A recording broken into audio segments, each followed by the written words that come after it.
Praise the lord. యోబు గ్రంథం 30 అధ్యాయం 1వ వచనం. ఇప్పుడైతే నాకన్నా తక్కువ వయసు గల వారు నన్ను ఎగతాళి చేయుదురు. వీరి తండ్రులు నా మందలు కాయి కుక్కలతో నుండుటకు తగని వారని నేను తలంచి ఉంటివి. అంటే తక్కువ వయసు గల వారు ఎగతాళి చేయటము, మరి ముఖ్యంగా అక్కడ వారి తండ్రులు వాటి మందలు కాయ కుక్కలతో నుండుటకు కూడా తగనా అని యోబు గారు ఎంతో వేదనతో అక్కడ మాట్లాడుతున్నారండి. ఎందుకో తెలుసా అండి, కొన్ని విషయాల్లో మనం ఎంత నీతిగా నిజాయితీగా ఉన్నప్పటికి కూడా మనం ఎంతో ముందుకు వెళ్తున్నప్పుడు అసలు అందరికి ఎలా ఉంటుందంటే, అబ్బో వీళ్ళు కానీ పెద్ద నిజాయితీగా ఉన్నారులే, వీళ్ళు కానీ గొప్పగా వీళ్ళు కానీ వెళ్తున్నారులే అని అనుకుంటారు. దేవుడు ఏం చూస్తాడండి? మనలో ఉన్న యథార్థతను చూస్తాడు, నీతిని చూస్తాడు, హృదయానుసారంగా మనం చేసే మేలును చూస్తాడు. యోబు గారు కూడా ఆ రకంగా జీవించారు కాబట్టే ఎంత పోగొట్టుకున్నాడు. ఒక్క రోజులోనే తన ఆస్తిని మొత్తం పోగొట్టుకున్నాడు. ఇల్లు అంతా కుప్పకూలిపోయింది. మరి ముఖ్యంగా వారికి ఒంటెలు గేదెలు అన్నీ కూడా మొత్తం చనిపోవటం, బిడ్డలు కూడా చనిపోవటం అండి. అసలు 10 మంది సంతానం ఒక్కసారి చనిపోవటం, మొత్తం పోయినా సరే అక్కడ విడిచిపెట్టాడండి దేవుణ్ణి.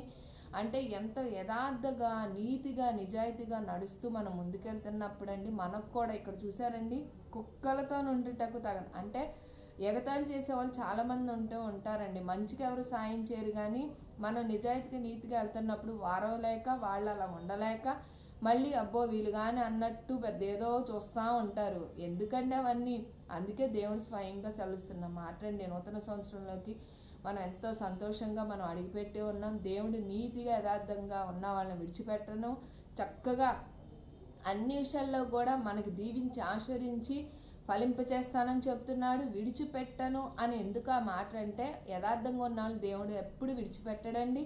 మరి ముఖ్యంగా రెండింతల ఆశీర్వాదం ఇవ్వాలని ఆశపడుతున్నాడు. యోబు గ్రంథం 42 అధ్యాయం 12వ వచనంలో ఎంత చక్కగా అండి రెండింతల ఆశీర్వాదం పొందుకున్నాడంటే, యోబు గారు ఎంత పరిస్థితులు ఎదురైనప్పటికి కూడా ఎంత అవమానపరుస్తూ హేళన చేస్తూ, ఎందుకు పనికిరాని వాళ్ళు అంటే వారికి పని చేసేవారు కూడా వచ్చి కూడా ఎగతాళి చేస్తున్నారంటే ఇంకేం చేయాలి? యజమానుడికి పనివాడు ఎప్పుడు దాసుడే అవుతాడు, కానీ యజమానుడు అవడు. వాళ్ళు కూడా వచ్చి హేళన చేస్తూ, భార్య అయితే ఏకంగా వచ్చి చనిపో అంటదండి. ఎంత ఇదండి! అయినా సరే ఎక్కడన్నా తను విడిచిపెట్టాడో దేవుణ్ణి, తన యథార్థతను విడిచిపెట్టాడో, నీతిని విడిచిపెట్టాడు. మనం కూడా ఎన్నో విషయాల్లో యథార్థంగా నీతిగా ముందుకు వెళ్తున్నప్పుడు వాళ్ళు వారవలేక అన్ని విషయాల్లో కూడా కుక్కలు మరిగినట్టు మరుగుతూనే ఉంటారు. పట్టించుకోవద్దు అంటున్నాడు దేవుడు. ఎందుకంటే ఈ మాట ఏనుగెళ్తుంటే కుక్కలు మరుగుతే పట్టించుకోవద్దని చాలాసార్లు వింటూ ఉంటాం కదండి. మనం నీతిగా యథార్థంగా వెళ్తున్నప్పుడు దేవుడు స్వయంగా ఆశీర్వదిస్తానంటున్నాడు. మరి ముఖ్యంగా ఈ అన్ని విషయాల్లో కూడా యథార్థతను దేవుడు ఇష్టపడతాడండి. ఎందుకంటే మన కుటుంబంలో కూడా అన్ని విషయాల్లో మనం ఎవరితో ఉన్నప్పుడు కూడా యథార్థతను కోరుకుంటాం కదా. అదేవిధంగా దేవుడు కూడా మనలో ఉన్న నీతిని బట్టి దేవుడు ఆశీర్వదిస్తానంటున్నాడు. అన్ని విషయాల్లో కూడా ఎక్కడ మీకు అవమానపరుస్తున్నారు అక్కడ రెట్టింపు ఘనతనిస్తానంటున్నాడు. మరి ముఖ్యంగా ఎక్కడైతే మీరు చింతిస్తున్నారో అక్కడ ఆ చింతను తొలగిస్తానంటున్నాడు. ఎందుకు పనికిరాలను కూడా హేళన చేసేవాళ్ళ ముందు తలగా నియమించబోతున్నాడు. ఆమెన్.